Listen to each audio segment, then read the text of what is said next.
My name is Dr. Joel Wallach. I'm 65 years old, and I'm a physician.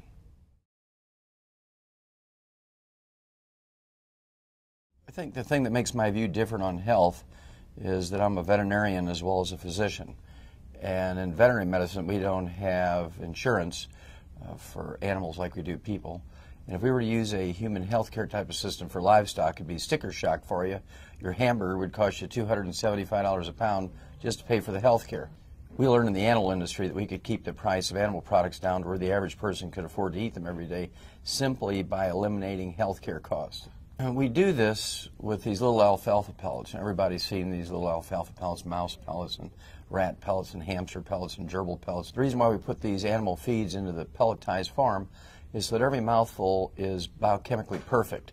Every mouthful is perfect. Even the stupidest animal in the group gets a perfect diet. And we've been so successful over the last 75 years that we've eliminated 900 different diseases with this little program. One of the things we learned in animals in 1912 was that there were nutrients that could reduce the risk significantly of cancer. The original one was selenium. In the Western world, this was actually in Germany, and we learned that this trace mineral selenium could actually prevent and reduce the risk of certain cancers.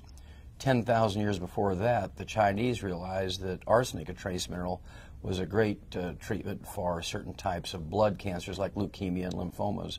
And so the concept of nutrients being a preventative and treatment for cancer is not new.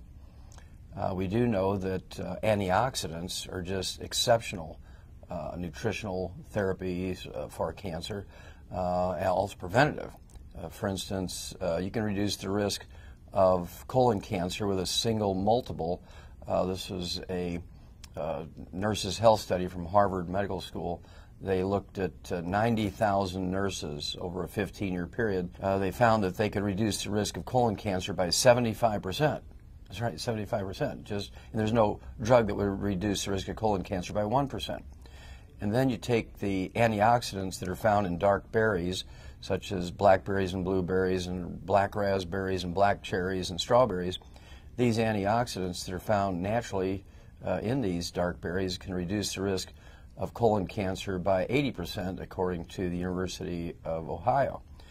And so there's an enormous amount of evidence to show that food substances and foods and trace minerals and vitamins can in fact reduce the risk of cancers.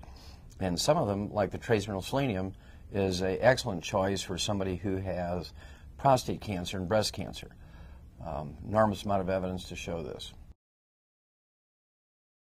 If something would happen to somebody that I cared about personally, or if a patient would ask me, say, Dr. Wallach, what would I do? I've been diagnosed with cancer. I want to know all my options.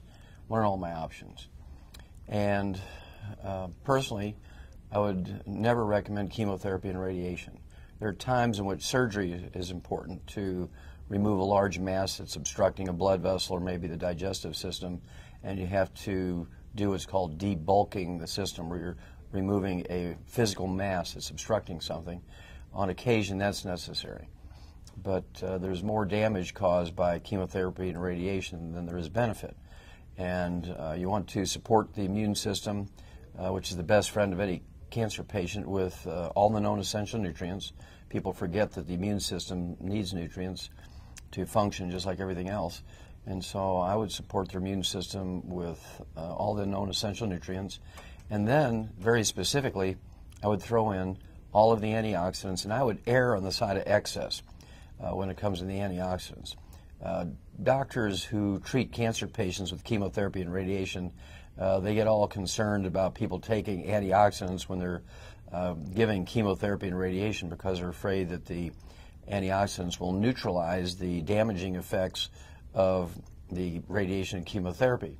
Well, I'd rather just leave out the radiation and chemotherapy and use only the phytonutrients and the antioxidants. Now, personally, I don't like to try to cure cancer, because if you cure cancer, you usually kill the patient. You can kill cancer is very easy, but the side effect is the patient dies. And so I'd rather talk about managing cancer, where you support the immune system and you allow their immune system to defend them. There's people who were told by their doctors that they had weeks or months or years to live, and 30 years later they're still going. They still have their cancer, but their body's been given enough raw materials that the body's been able to learn to manage that cancer and keep it kind of walled off, or keep it in the box, as I say, so it doesn't kill the patient. So if you were to examine that patient, they would still have the cancer, but it didn't kill them over a 30-year period when the doctor said they had 6 months to live.